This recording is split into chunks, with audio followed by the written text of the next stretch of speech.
हँडबुकमध्ये वापरण्यास योग्य अशी पक्ष्यांची काटेकोर रंगीत चित्र काढू शकणाऱ्या भारतीय कलाकाराच्या शोधात सालीम अली होते. त्यांच्या कानी जमशेद इराणींचं नाव आलं. त्यांनी त्यांना लागलीच बोलावून घेतलं. जमशेद पी इराणी हे चित्रकार खरे, परंतु त्यांना शास्त्रशुद्ध पक्षी चित्राचं तंत्र माहिती नव्हतं. ते आधी त्यांना सालीम अलींकडून समजून घ्यावं लागलं. पक्ष्यांच्या पिसांचा अभ्यास करून पेंढा भरलेल्या पक्षाला त्याच्या नैसर्गिक पद्धतीनं बसवून प्रमाणबद्ध आरेखन करून प्रत्यक्ष पिसांचे रंग तंतोतंतपणे चित्रात उतरवावे लागतात आणि पक्षाची पार्श्वभूमी रंगवतानाही ऋतूचं भान ठेवावं लागतं. पिसांचा रंग विणीच्या हंगामाचा असेल तर पार्श्वभूमी उन्हाळ्याची दर्शवून चालणार नाही. हे सारं तंत्र आत्मसात करण्यासाठी इराणींनी सालीम अलींकडे अनेक खेपा घातल्या, धडे गिरवले. सकाळी 6लाच ते सालीम अलींच्या बंगल्यावर हजर व्हायचे. दुपारचं जेवणही तिथेच. 10 तास काम करत वेगवेगळ्या पुस्तकातील संदर्भ त्यांच्यासमोर ठेवून सालीम अली त्यांच्या चित्रात जास्तीत जास्त अचूकता आणण्यासाठी धडपडत. त्यांनी इराणींच्या बरोबरीने कुंचला हातात घेतला नव्हता. एवढंच काय, ते इराणींच्या चित्रांच्या परिपूर्तीत जराही कसर येऊ नये म्हणून ते डोळ्यात तेल घालून दक्ष होते. इराणींच्या कार्यपद्धतीवर, आविष्कारावर ते बेहद खुश झाले. हँडबुकमधली चित्र त्यांच्या मनात जोगती उतरल्यानं ते इराणींवर विश्वासले. पुढे त्यांनी इराणींना सोसायटीच्या जनरलच्या मुखपृष्ठाचं काम दिलं. भूतान सरकारच्या पोस्टल स्टॅम्प्सही काम दिलं. मात्र हे काम देताना स्वभावास अनुसरून एक समजही दिली. स्टॅम्प्सचा आकार छोटाच असू दे बरं का. ते परदेशी स्टॅम्प आकारानं फार मोठे असतात. त्यांना जिभेवर ठेवून ओलं करता करता जिभच कोरडी पडते. तसं व्हायला नको. या दशखंडात्मक ग्रंथमालेचं काम त्यांनी हाती घेतलं तेव्हा त्यांचं वय होतं 68. ते काम 10 वर्षांनी संपलं. या वृद्ध ज्ञानमहर्षींनी या ज्ञानयज्ञामागची भूमिका विशद करताना पहिल्या खंडाच्या प्रस्तावनेत म्हटलं, यापूर्वी भारतीय पक्षी विज्ञान केवळ पक्ष्यांची अंडी आणि पक्षी नमुने गोळा करणं एवढ्यावरच थांबत होतं. नंतर पक्षी निरीक्षणालाही मान्यता मिळाली, पण हे सारं ब्रिटिश सरकारी अधिकाऱ्यांपुरतंच मर्यादित होतं. या अधिकारांचा कालावधी वेगवेगळा, स्थळं भिन्न. त्यातल्या कितीतरी जणांना पक्ष्यांचं शरीर विज्ञानही माहीत नव्हतं. तसंच त्यांच्या पक्षीविषयक आणि त्यांच्या भौगोलिक वितरणविषयक नोंदीबद्दल विश्वासार्हता आणि अधिकृतता मानता येत नव्हती. ही उणीव दूर करून भारतीय पक्षी विज्ञानाला अधिकृततेची बैठक आणि संदर्भ ग्रंथाची जोड देण्याची कामगिरी सालीम अली आणि रिप्ली यांनी ग्रंथमालेद्वारे पार पाडली. या ग्रंथमालेची ही आंतरराष्ट्रीय वाखाणणी झाली. भारतीय पक्षी विज्ञानाची ही भरारी स्पृहणीय ठरली. पक्षी निरीक्षकाला हे 10ही खंड पक्षी निरीक्षणासाठी बरोबर वागवणे अशक्यप्राय होतं. म्हणून लेखक द्वयींनी अवघ्या ग्रंथमालेची एक कॉम्पॅक्ट आवृत्ती काढली. मूळ ग्रंथाची 4 पानं छोट्या आकारात एकाच पानावर छापल्याने संपूर्ण ग्रंथमाला एकाच खंडात सामावली. किंमतही मूळच्या 1/3 झाली.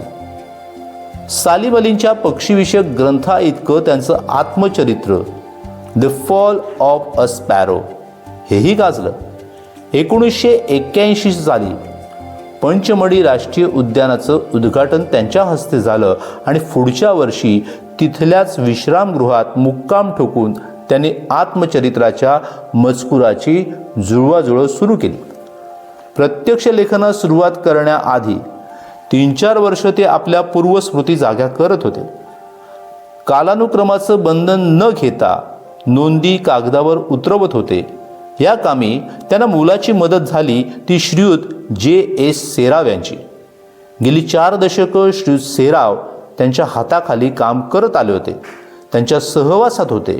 श्रीयुत सेराव यांच्या तीव्र स्मरणशक्तीचा उपयोग सालीम अलींना झाला.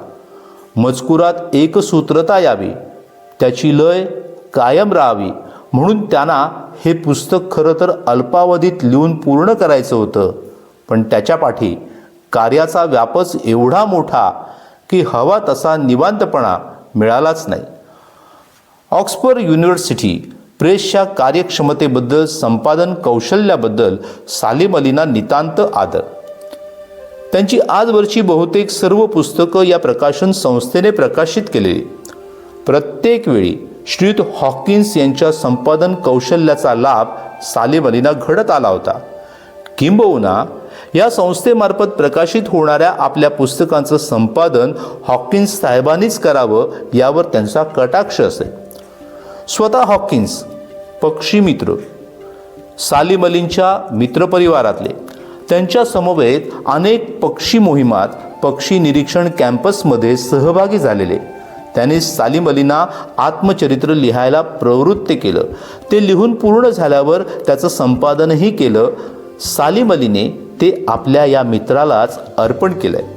आत्मचरित्र लिहून पूर्ण झाल्यावर कितीतरी दिवस सालीम अलींना त्यासाठी समर्पक नाव सुचत नव्हतं.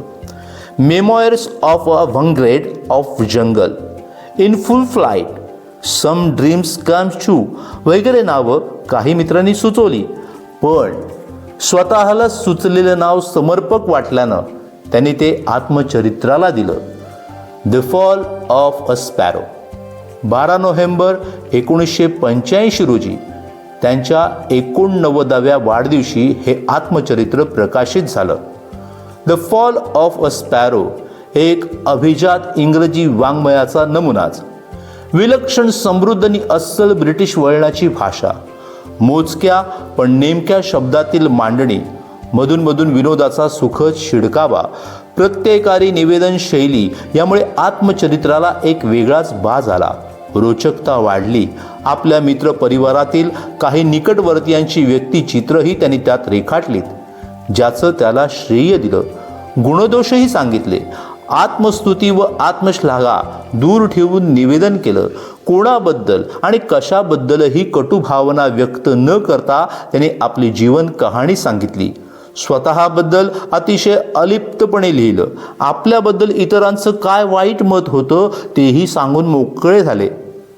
दिवसेंदिवस, महिनोन्महिने, वर्षामागून वर्ष दराखोऱ्यातून फिरणाऱ्या पक्षामागे हिंडणाऱ्या आणि उर्वरित वेळ त्यांच्या नोंदी अक्षरबद्ध करण्यात व्यतीत करणाऱ्या या पक्षीशास्त्रज्ञाला खाजगी आयुष्य असं काहीच नव्हतं. पक्षी अभ्यास हा त्यांच्या आयुष्याचा गाभा, मूलाधार. तो त्यांच्या आत्मचरित्राचा आलेख. रंजकता नि वाचनीयता ही त्यांच्या लिखाणाची प्रमुख वैशिष्ट्य. मग विषय शास्त्रीय असो की आत्मचरित्र असो, आपलं लिखाण दर्जेदार असावं यासाठी त्यांचे जाणीवपूर्वक प्रयत्न असत.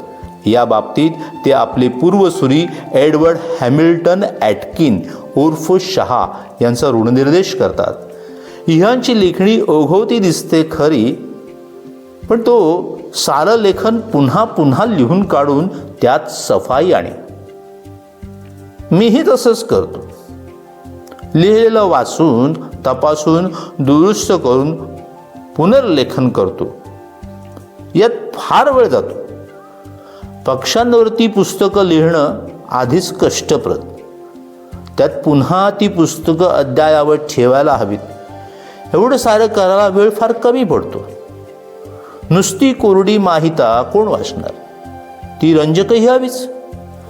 लिखाण सुरू करण्यापूर्वी ते प्रथम संबंधित विषयाचे मुद्दे काढत, मग त्यांच्या आधारे पहिला मसुदा तयार व्हायचा. तो मसुदा आठवडा 2 आठवडे एखाद्या फळीवर आराम करे. तोवर ते आपला विचार पक्का करत, मग नवा सुधारित मसुदा. हा मसुदाही 2 ओळीत 3-3 ओळीचं अंतर सोडून टंकलिखित करत, याचीही फेर तपासणी व्हायची. बाणाखोणाने तो रंगायचा. प्रत्येक मुद्द्याचं आणि मजकुराचं स्थान निश्चित व्हायचं. पुन्हा नव्याने टंक लेखन. ही निर्दोष प्रत छापखान्यात रवाना होण्यापूर्वी सालीम अली त्यावर एक नजर टाकायला विसरत नसत. पहाटे 5 पासूनच त्यांच्या खोलीतून टाईपरायटरची टिक टिक टिक ऐकू यायची. दशखंडात्मक हँडबुक ग्रंथमालेचा अपवाद वगळता त्यांच्या इतर सर्व ग्रंथाचं टंकलेखन त्यांनी स्वहस्ते केलं. पुस्तकांच्या चळतीवर किंवा टेबलावर योग्य त्या उंचीवर आपला जुना हार्मिस बेबी टाईपरायटर ठेवून त्यांचं टंकलेखन सुरू असे. लिखाणाच्या बरोबरीने त्याचं मुद्रित तपासण्याचं काम चालू असे. अगदी विरामचिन्हाच्या जागाही त्यांच्या नजरेतून सुटत नसत. अत्यंत बारकाईनं काम चाले. एखाद्या पुस्तकाची नवी आवृत्ती काढतानाही त्याची अद्ययावता राखण्याचं काम कसोशीनं चाले. स्वतःची 101% खात्री झाल्याशिवाय हाती आलेली नवी माहिती प्रसिद्ध करायची नाही. मनासारखं कागदावर उतरल्याखेरीज ते छापखान्यात पाठवायचं नाही ही शिस्त. आपण जे काही लिहू, प्रकाशित करू ते पुढच्या पिढीचं धन आहे.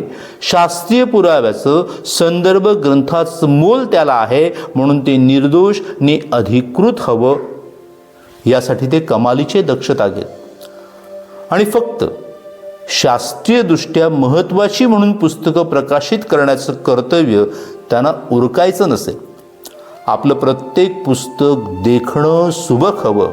त्याची छपाई उत्कृष्ट हवी. मुखपृष्ठ आकर्षक हवं असा त्यांचा आग्रह असे. आणि असं तयार होऊन पुस्तक त्यांच्या हाती आलं की त्यावरून प्रेमाचा हात फिरवताना त्यांना विलक्षण समाधान मिळेल.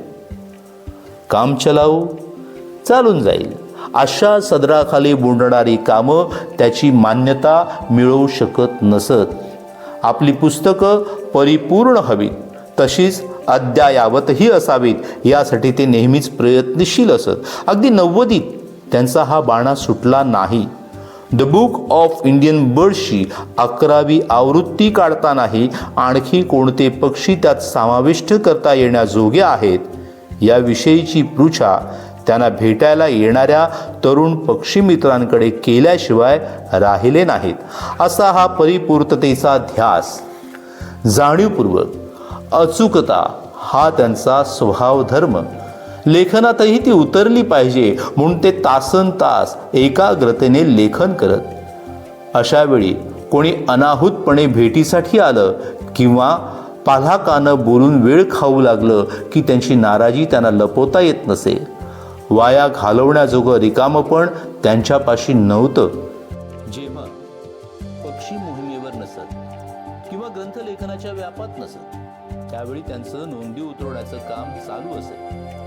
त्यांच्या खिशात एक छोटी डायरी आणि एक पेन्सिल कायमचीच. त्या डायरीचं कुठलंही पान उघडून पाहिलं तरी त्यांचं ठराविक वळणाचं अक्षर नजर वेधून गेली.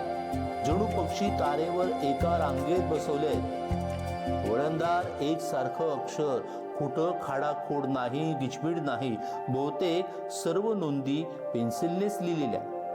जंगलात, पर्वतावर नाही तर रणात असताना शाई संपली, राहणार कुठून? म्हणून पेन्सिलचा आग्रह. नंतरच्या काळात तिची जागा बॉलपेननं घेतली. या पक्षी निरीक्षकानं, पक्षी तज्ज्ञानं आपल्या आयुष्यात बंदूक, दुर्बीण यांच्या इतकंच लेखणीलाही महत्त्व दिलं. आयुष्यभराचा अभ्यास करून भावी पिढीला वारसा ठेवला.